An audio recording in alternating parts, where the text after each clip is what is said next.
माता दी दोस्तों, घरेलू खबर चैनल में आप सभी का बहुत बहुत स्वागत है। कैसे हैं आप लोग, यह बताने के लिए कमेंट बॉक्स में जय माता दी जरूर लिखें। माता रानी सबका कल्याण करेंगी। दोस्तों, आज के इस वीडियो में हम आप लोग को जितिया व्रत की 3 कहानियां सुनाएंगे। अपनी परंपरा के अनुसार जो कथा आपके यहाँ पढ़ी जाती है आप उसे पढ़ सकते हैं। इसमें पहली कहानी है चिल्हो व सियारिन की, दूसरा कहानी है जीमूत वाहन राजा की, कहानी है महाभारत काल से जुड़ी हुई। तो चलिए चिल्हो सियारों की कथा सुनते हैं। जीवित पुत्रिका व्रत में चिल्हो सियारों की कथा सुनी जाती है। नर्मदा नदी के पास एक नगर था, कंचनवटी। उस नगर के राजा का नाम मालेकेतु था। नर्मदा नदी के पश्चिमी में बालूहटा नाम की मरुभूमि थी, जिसमें एक विशाल पाकड़ के पेड़ पर एक चील रहती थी। उस पेड़ के नीचे एक सियारिन भी रहती थी। दोनों पक्की सहेलियां थीं। दोनों ने कुछ महिलाओं को देखकर जितिया व्रत करने का संकल्प लिया और दोनों ने भगवान जीमूत वाहन की पूजा की और व्रत करने का प्रण ले लिया। लेकिन जिस दिन दोनों को व्रत रखना था, उसी दिन शहर के एक बड़े व्यापारी की मृत्यु हो गई और उसका दाह संस्कार उसी मरुस्थल पर किया गया। सियारिन को अब भूख लगने लगी थी। मुर्दा देखकर वो खुद को रोक न सकी और उसका व्रत टूट गया। पर चील ने संयम रखा और नियम व श्रद्धा से अगले दिन व्रत का पालन किया। फिर अगले जन्म में दोनों सहेलियों ने ब्राह्मण परिवार में पुत्री के रूप में जन्म लिया। उनके पिता का नाम भास्कर था। चील बड़ी बहन बनी और उसका नाम सीलवती रखा गया। सीलवती की शादी बुद्धिसेन के साथ हुई। सियारन छोटी बहन के रूप में जन्मी और उसका नाम कपूरावती रखा गया। उसकी शादी उस नगर के राजा मलाय केतु से हुई। अब कपूरावती कंचनवटी नगर की रानी बन गई। भगवान जीमूत वाहन के आशीर्वाद से सीलवती के 7 बेटे हुए, पर कपूरावती के सभी बच्चे जन्म लेते ही मर जाते।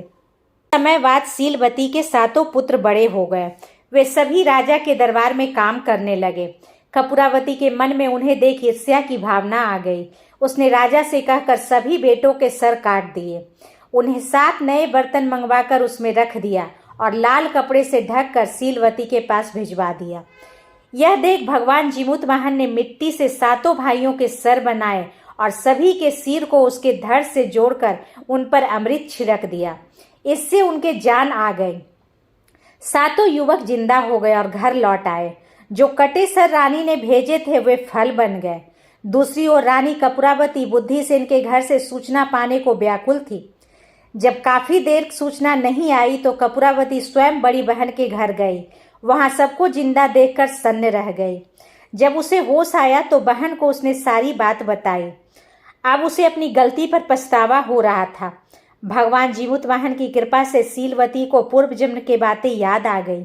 वह कपूरावती को लेकर उसी पाकड़ के पेड़ के पास गई और उसे सारी बातें बताई।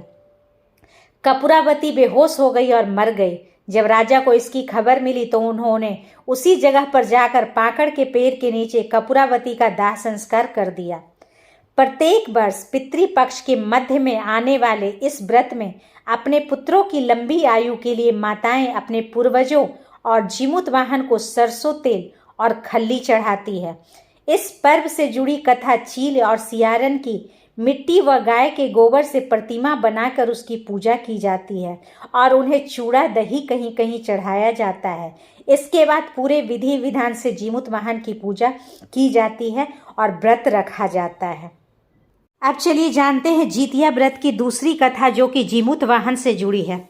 जीमूत वाहन एक गंधर्व राजकुमार थे जो बेहद उदार और परोपकारी इंसान थे। उनके पिता ने राजपाट छोड़ दिया और वन में चले गए, जिसके बाद जीमूत वाहन को राजा बना दिया गया। वे राजकाज ठीक से चला रहे थे, लेकिन उनका मन उसमें नहीं लगता था। एक दिन वे राजपाट भाइयों को सौंपकर अपने पिता के पास ही वन में चल दिए। वहां उनका विवाह मलयवती नामक कन्या से हुआ। एक रोज वन में वे एक वृद्धा से मिले। उनका संबंध नागवंश था। वह काफी डरी और सहमी थी, रो रही थी। जीमूत वाहन की नज़र उस पर पड़ी तो उससे रहा नहीं गया और उससे रोने का कारण पूछा। उसने बताया कि पक्षीराज गरुड़ को नागों ने वचन दिया है कि हर रोज एक नाग उसके पास आकर उनके पास आहार स्वरूप आएगा। हर रोज एक नाग उनके पास आहार स्वरूप जाएगा और उससे अपनी भूख शांत कर लिया करेंगे। उस वृद्धा ने कहा कि आज उनके बेटे की बारी है। उनका नाम शंखचूड़ है।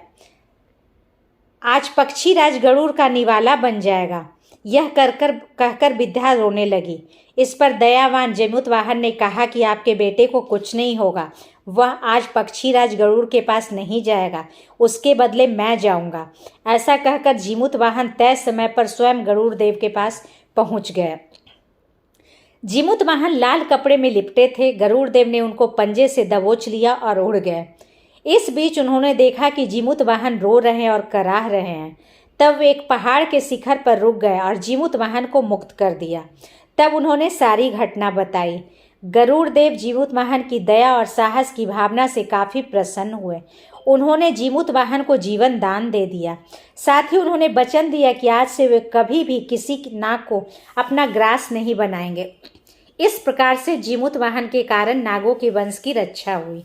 इसके बाद से ही आश्विन मास के कृष्ण पक्ष की अष्टमी को जीमूतवाहन की पूजा की जाती है और जीवित पुत्रिका का निर्जला व्रत रखा जाता है। चलिए अब सुनते हैं जीवित पुत्रिका व्रत की तीसरी कथा, जो महाभारत काल से जुड़ी हुई है। पौराणिक कथा के अनुसार महाभारत युद्ध के दौरान अश्वत्थामा पिता की मौत का समाचार सुनकर बेहद नाराज हो गए थे। वे मन में बदले की भावना लेकर पांडवों के शिविर में आ गए। शिविर में 5 लोग सो रहे थे, जिसे अश्वत्थामा ने पांडव समझकर मृत्यु लोक पहुंचा दिया था।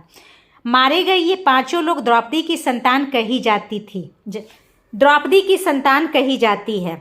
इस घटना के बाद अर्जुन ने अश्वत्थामा को बंदी बनाकर उनकी दिव्य मणि छीन ली, जिससे क्रोधित होकर अश्वत्थामा ने गर्भ में पल रहे अभिमन्यु के बच्चे को मौत के घाट उतार दिया।